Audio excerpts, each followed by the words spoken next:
Gil paced the emergency department waiting room. How long did it take to set fingers and patch up burns? Ivy needed to rest. She was probably starving. Her dinner had been on the counter, cold, uneaten. She didn't need to be facing this alone. She might not be alone. Gil studied the people in the waiting area. Could any of them be here for Ivy? She'd lived in Raleigh for several years. She had to have friends. Her ring finger was blissfully free of adornment, so he was fairly certain there was no fiancé, no husband, but that didn't mean she didn't have a boyfriend.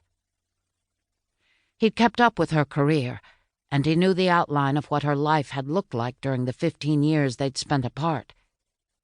But he had no clue what had colored in the spaces between her education and work. There was so much he didn't know about her, but in the few minutes he'd been with her, he'd been able to confirm 3 things. 1, she was in big trouble. Those guys weren't there to play, but based on her responses, she didn't know why they were there or what they wanted. 2, she'd known he was in Raleigh, and she was happy to see him. Although he probably shouldn't read too much into that.